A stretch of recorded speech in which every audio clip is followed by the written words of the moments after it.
Wow. Final Fantasy XVI, baby! I have been so hyped for this game since day one. Not because I'm a hardcore fan of the franchise or anything, I've only played a few, but since the announcement trailer, everything about Final Fantasy XVI made it seem like a legendary game in the making. You're telling me they announced Final Fantasy XVI by showing off actual gameplay. And it's an action game, made by Creative Business Unit 3 with the combat director of Devil May Cry 5 and the writers of the critically acclaimed FF14 expansion Heavensward, along with other legendary developers who worked on a lot of cool-ass games. And that's not even mentioning that they were helped by Platinum Games and Kingdom Hearts devs. I needed to play this game, so I did. Let me tell you about it. Final Fantasy XVI breaks the mold by being the first action Final Fantasy. If you ignore Stranger of Paradise, 7 Remake, 15, Dirge of Cerberus, the Dissidias, okay, I'm being pedantic. 16 is the first proper mainline action game in the series, and with that comes a lot of expectations and concerns. We'll get to those in due time, but what's this game about anyway? FF16 follows Clive Rossfield, a soldier prince and a shield to his brother Joshua, who can turn into Phoenix. Oh no!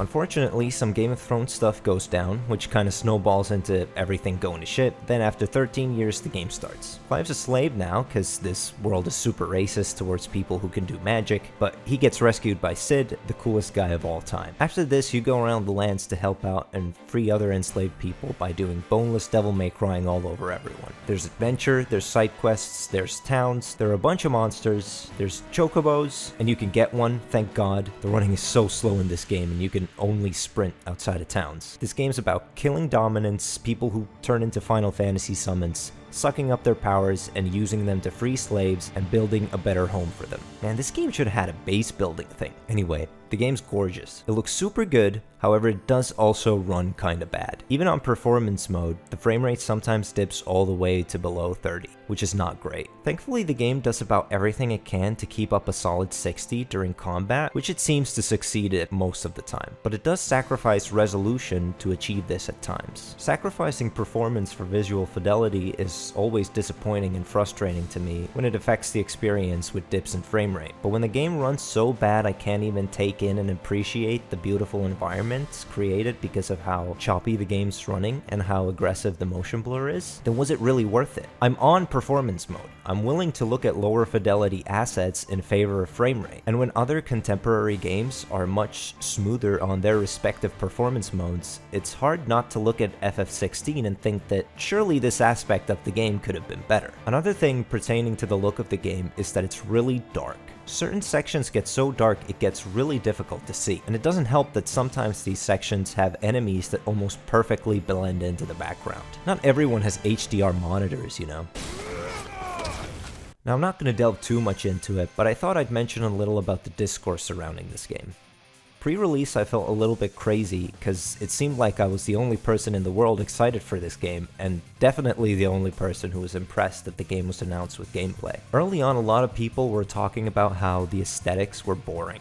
And while I personally also prefer the more sci-fi-esque worlds from a handful of previous Final Fantasies, like 13 for example, FF16 going back to a medieval fantasy aesthetic like in the early games in the series feels fresh. Plus, the darker take on the look definitely gives the game a unique feel and sets itself apart from the rest of the mainline games. However, the game setting itself apart from the rest of Final Fantasy seems to be the most controversial part for both fans of the franchise and fans of RPGs in general. Is Final Fantasy XVI a real Final Fantasy? Seems to be the biggest talking point with this game. FF16 is clearly going for a full-on action game experience in the gameplay department, and despite being a huge action game fan, I completely understand feeling apprehensive about it. A lot of fans want to see Final Fantasy go back to turn-based combat. The franchise has become more and more action-y within the last decade, and I would also love to see it go back to its roots with turn-based combat. Though the unfortunate truth is that that type of gameplay is a lot more niche than action gameplay. You're just gonna attract way more non-fans with real-time action combat than turn-based combat. And sure, games with turn-based combat are still popular, look at Persona,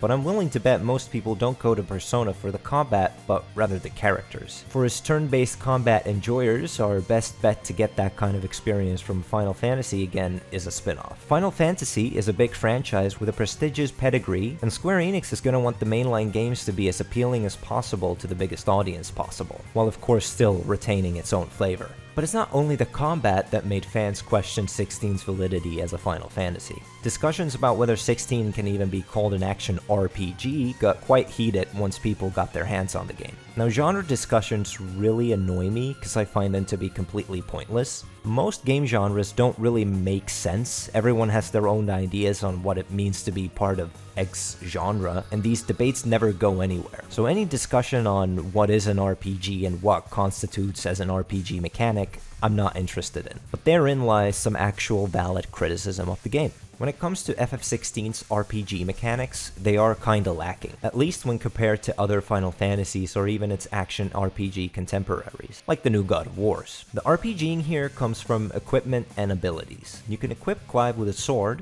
a belt, and braces. These are all linear. You don't get swords with different effects or varying stats that suit different playstyles. Swords only affect your attack and stagger damage, and when you craft, upgrade, or find a new sword, it's either better than the one you already have, or it's not. No decision making beyond is the number bigger? Yes, equip it. Same thing with the belt and braces except for HP and defense. The real decision making and strategizing outside of battle comes from charms and abilities. Charms range from boosting stats to shortening cooldowns to charging your magic for you. These I would say are definitely RPG mechanics, but you only get 3 slots to equip with charms. So the equipment doesn't offer that much in the RPG experience department, but it's the icon abilities where the true strategizing takes place. Once unlocked, you get 3 icons to cycle through with their unique techniques called feats. So you equip an icon for their feat and choose 2 cooldown abilities to slot in that can be equipped to any icon once fully upgraded. And there's a lot to play around with and experiment, though some feats and abilities are more immediately useful, while others need a little bit of getting used to. Most of the base game won't require you to swap out your icons and abilities to suit different encounters, but some of the optional endgame bosses and the harder Final Fantasy difficulty mode definitely expects you to think about what kind of loadout you go into fights with. But overall, you can absolutely get through this game without really engaging with these aspects, only picking your icons and abilities based on vibes and which suit you best, or only swapping them when you unlock new ones. So yeah, I'd say it's valid to say that the RPG mechanics here are a little bare bones, and it would have been neat if you could switch between sets of icons on the fly instead of just being able to cycle through 3. That would have done wonders for experimentation and combat variety, though it would have definitely be completely broken. But before I talk about all the icons and their respective abilities, let's discuss the combat system. Hell yeah, the meat and potatoes, the nitty-gritty. We're getting granular and nerdy about action combat mechanics here. This is my domain.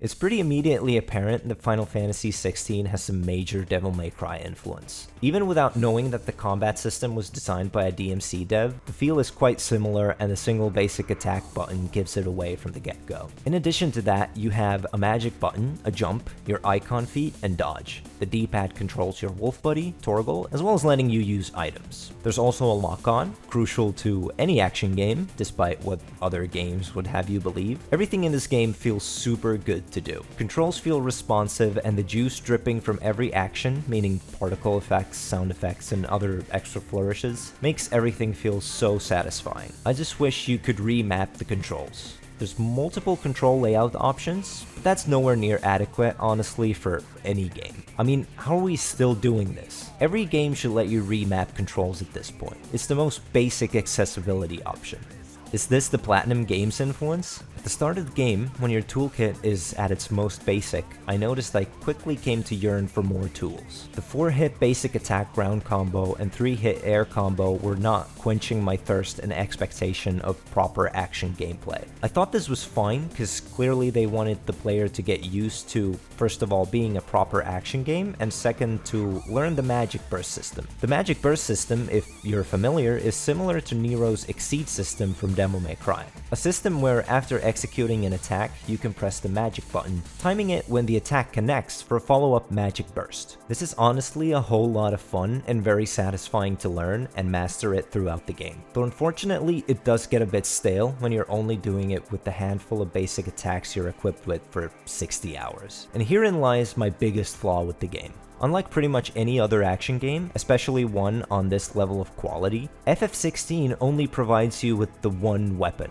with only one ground combo and one air combo. I was so sure when I played the demo and the start of this game that surely they'd provide you with more means of basic attack. But a few hours into the game, I realized that disappointingly, no. And while you have Stinger and Helm Splitter-like attacks, they're hardly enough to flesh out an entire toolkit. And like, sure, it would be cool if Clive would have gotten like an axe or a wand for a secondary weapon that you could swap to and had a different set of basic attacks, but I would have been just fine with even a single pause combo. Something to add some variety to what you're doing in between your cooldowns. Thankfully, the icon feats and abilities do offer enough to keep you from feeling too bogged down by the simple toolkit. However, it does take several hours to get a full set, and you'll be well into the game before you really get to experiment with all of them. But yeah, let's talk about icons. First of all, cooldowns. Don't like cooldowns. No siree, I'm anti-cooldown. A cooldown hater, if you will. I don't think cooldowns, especially as any kind of main form of attack, belong in action games. Knowing that after I've performed a move, I need to wait for it to be available again makes me think that there's special moves that should be saved and used on appropriate occasions. And this makes me default to a playstyle where I save these moves up for such occasions rather than using them whenever available, which seems to be how many games with cooldowns want the player to use them, including this one. It feels way too bad to waste a cooldown and then not have it available when you need it. I will always prefer meter or some kind of resource management for special moves, even if it means needing to make those moves weaker or otherwise restrict them in some way. That said, however, I don't think this game having its thing be tied to cooldowns is that big of an issue. Once you find the abilities that best suit you, you'll figure out a flow for when you want to use them, and rest of the time you'll be occupied by using the feats and doing the magic burst with your regular combos. Though I'm sure the cooldowns would bother me even less if the game gave you another weapon or more combos to do.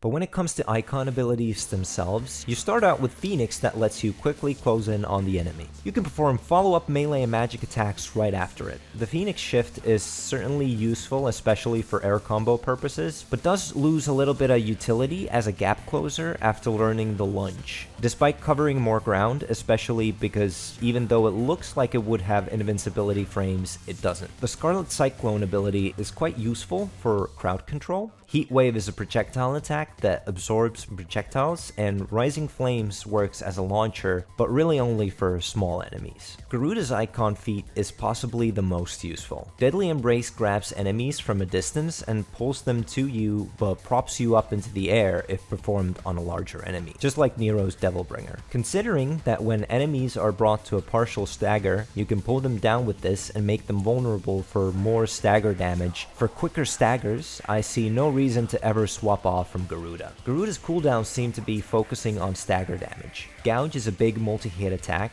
Wicked Wheel is one of the most useful moves both for stagger as well as air combos, and while Rook's Gambit is very cool, these kinds of counterattack moves don't really do it for me when they're on cooldowns. Missing an attack and needing to wait several seconds to try again feels bad and disincentivizes learning the timing. At least it does for me. The big super move, Aerial Blast, does do good stagger damage, but is too slow to do so, making it not too useful. Ramuh is interesting, but I found the feat to be very cumbersome to use. Blind Justice is like a shot lock from Kingdom Hearts, and while that's neat, it was much too slow to execute for me to want to use it much at all. Ramuh's most interesting ability is Lightning Rod. which creates a little ball that when hit zaps enemies close to it. Now I didn't really use this one, but you can do some crazy damage with this when set up in front of a staggered enemy and blasting him with some other huge attack.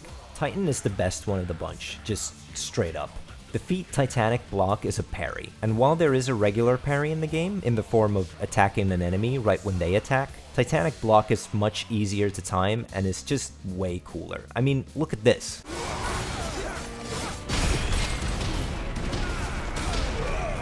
The cooldowns are nothing to scoff at either. I had all of them except the super one equipped since unlocking Titan. Wind Up is just a big powerful punch that you gotta time. Upheaval is similar except it's an AoE. It also combos perfectly with Wicked Wheel or anything that gets you in the air. And Raging Fists. Oh boy, Raging Fists. It's a series of quick punches but can also be used as a parry, and when timed correctly, Clive does a huge JoJo punch flurry. Bahamut is kinda disappointing. You'd think Bahamut was something super cool, and I guess to an extent it is, but the feat is definitely not for me. Wings of Light has Clive sprout wings, letting him glide around, albeit very slowly while charging Mega Flare. Conceptually, that's really cool, but in execution you're disengaging from the offensive to charge a big attack way too slowly for my liking. Sure, there's a nice risk-reward thing, because precision dodges build the meter significantly. I just don't find Mega Flare to be worth completely disengaging from the offensive, however. Bahamut's most valuable abilities are Satellite, a move that summons familiars that shoot when you use magic, helpful for extra stagger damage, as well as Giga Flare that's just a big fuck off beam.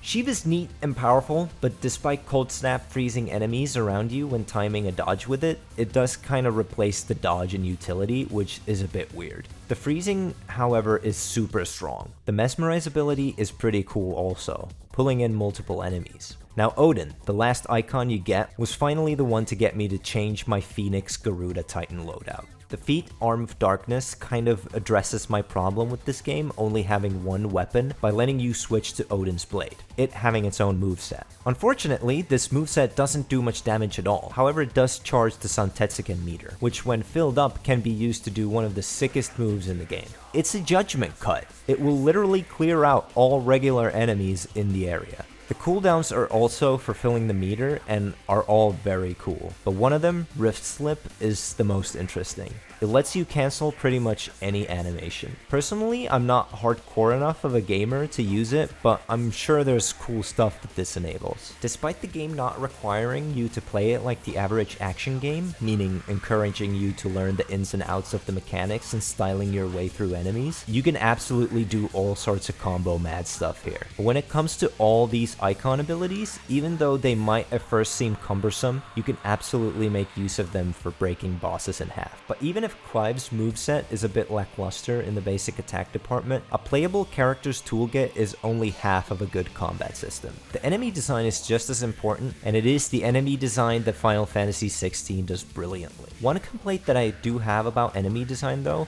that I'll get out of the way here, is the lack of audio cues for attacks. Instead, you get this danger radar thing that does not serve as helpful of a purpose as a good audio cue, but that's honestly about it. Other than that, normal enemies are fine, though a little on the passive side. But they serve their purpose, I suppose. But it's the larger, staggerable enemies that make this combat system shine. Every larger enemy and mini-boss is a joy to fight. Their attacks are so satisfying to dodge, parry, or otherwise avoid. And once you've figured out your preferred loadout of icon abilities, decimating these guys as quickly as possible becomes the name of the game. And the same goes for the proper boss fights, but beyond that, I think these might be the most well-designed bosses in any action game, kinda. Now, I'm aware that's a lot to say, and I'm not 100% convinced of it myself. I'd really need to play all the best action games like back to back, but nothing here was frustrating. Nothing felt tedious, and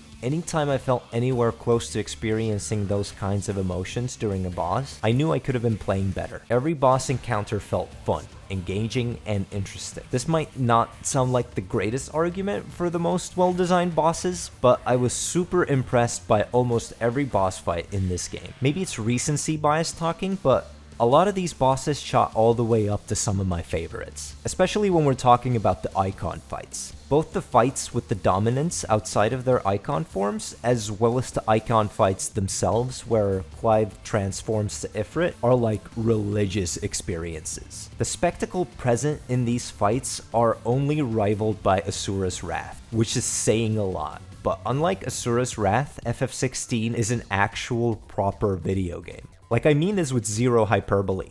These boss fights are some of the coolest things I've ever seen in a game. Like, it felt like watching Gurren Lagann or something. Top 10 hypest anime moments of all time, it got shit on Final Fantasy XVI.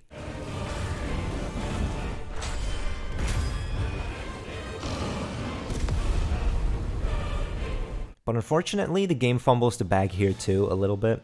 Not in terms of enemy design itself, but the overall difficulty level. FF16 is kinda easy. Sure, there are a few optional bosses that do exhibit some genuine challenge, but the story quests aren't as difficult as you'd probably like, especially if you're an action game fan. Because a lot of these bosses are so epic and grand in scale, it would make sense to feel like you're in some sort of danger. If regular enemies were more aggressive, if bosses left themselves open a little less frequently, and if you couldn't heal while in the middle of animations resulting from being hit, then I think that would already bring in enough challenge that people would probably ease up on the criticism regarding difficulty in this game. This also could have been avoided if the game just had an additional harder difficulty option that didn't require you to beat the game to unlock. Final Fantasy mode seems to be quite good in terms of difficulty, but is absolutely designed to be a New Game Plus exclusive mode, being designed around you having all icons available. I think this challenge issue stems from the lack of respect for the player. We saw this a lot in the way the game was being talked about pre-release. There was a lot of that kind of dismissal of capability you see from a lot of action game marketing.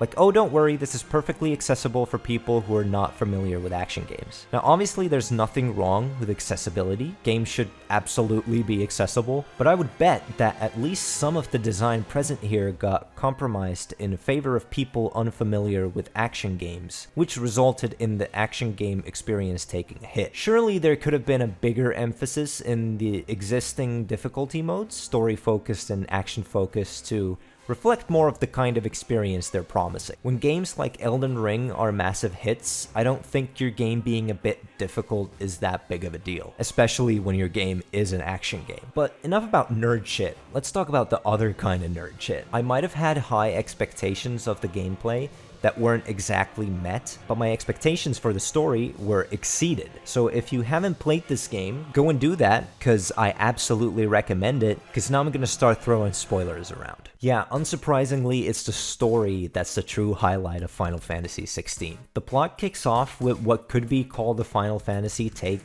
on a Game of Thrones-esque dark fantasy. Clive's transition from nobility to slavery and his quest to avenge his brother's murder is, well, nothing new, a solid start. It might seem odd that the target of Clive's revenge is the second icon of fire, Ifrit, despite like every piece of marketing making it clear that Clive is Ifrit. However, the reality of this is quickly revealed to Clive, and his inner conflict switches to him needing to reconcile with what he is and what he's done, which also gets pushed aside quite fast when the mysterious hooded man who Clive's been tracking down is revealed to be his brother Joshua. Thankfully, this isn't presented as some huge twist, because it's not even what the story is about. No, it's after this and the death of the best character in the game, Cid, that the story really starts rolling. So after the intro sequence, there's a 13-year time skip, after which we see Clive as a slave forced into a mission to assassinate Shiva's dominant. She turns out to be Clive's old buddy Jill,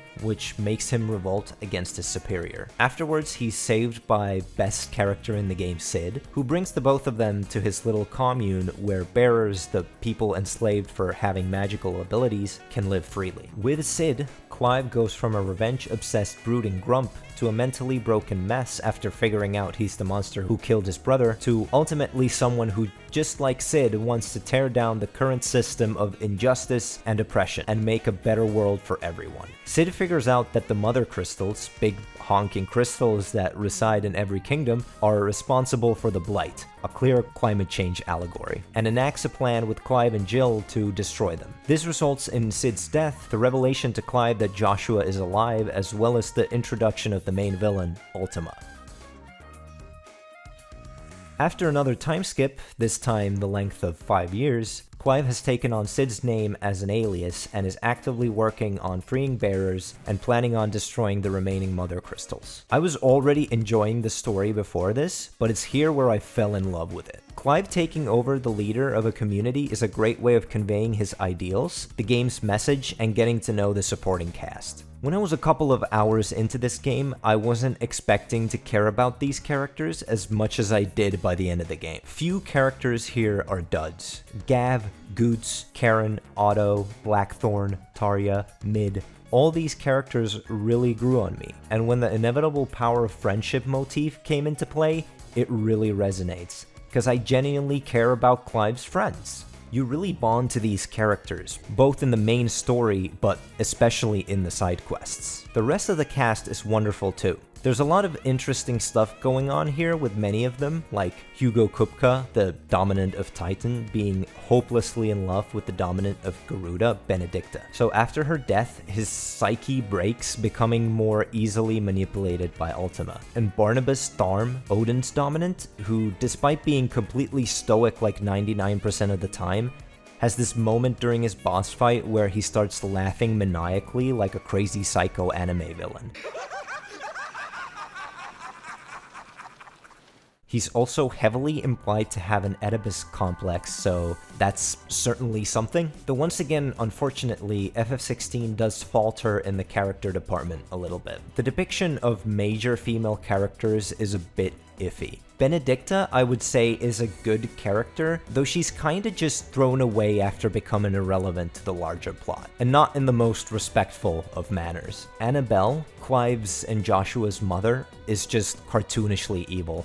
I suppose the writers wanted to embody the theme of bigotry within a single character, but man, this ain't it. She's depicted to be much more important of a character than what she ends up being. She orchestrated the coup and betrayal of the Kingdom of Rosaria, kicking off the inciting incident that we start the game with. Afterward, she's gotten herself to a position of significant power with a new son who's being puppeted by Ultima. Her motives being just wanting a pure royal bloodline blessed by both Phoenix and Bahamut. So she kills a bunch of people not because Ultima promised her all these things she wanted, or anything that would kinda make more sense, or make her seem more than a cardboard cutout of a character, but just cause she wants to mother some powerful offspring and cause she really hates bearers. And then she has those dreams crushed and she kills herself. Yeah, not great. Can't really blame anyone for calling this sexist. I honestly think they shouldn't have killed off either Annabelle or Benedicta, and instead given them conclusions to their arcs that have them face the consequences for their acts of injustice, but are ultimately, at least in some way, empathetic, fitting with the themes of the game. It's however Jill who gets the most disappointing end of the stick.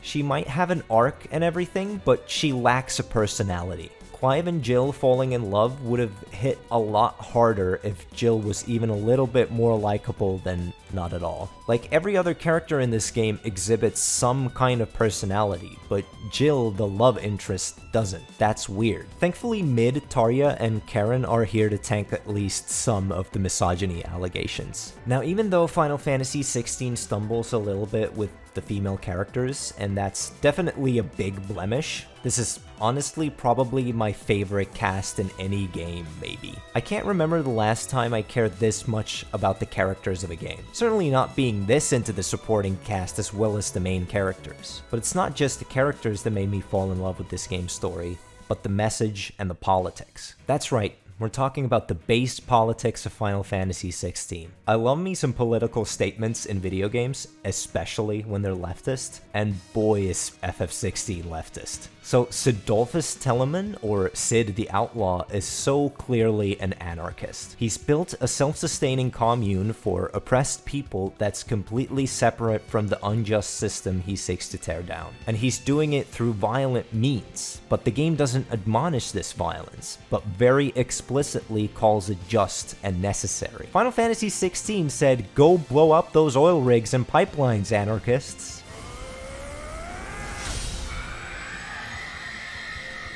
And when Sid dies and Clive takes over as the Hideaway's leader, he iterates and builds upon their cause. Sid kept thinking about how people's lives should end and how it should be on the individual to decide on what terms they die. But Clive furthers this to the notion that people should be able to live on their own terms as well. And yeah, this ain't big brain stuff, and a lot of this is disguised with phrasing that makes sure that people won't get too mad about the game spouting leftist politics, but it's clear what Final Fantasy XVI is saying. If your home and people are threatened, you should do something about it. And if the people in power are perpetuating that and getting your way, then taking them out is justified. And this extends all the way to the main villain in Ultima, and all the anime Final Fantasy power of friendship stuff. Ultima wants a world fully subservient to him. He's clearly the bourgeoisie. His ideals are corroding the world, nature, community, humanity itself. He might recognize the injustices of humanity, but he doesn't care. He lords it over humans as proof that we can't be trusted with free will,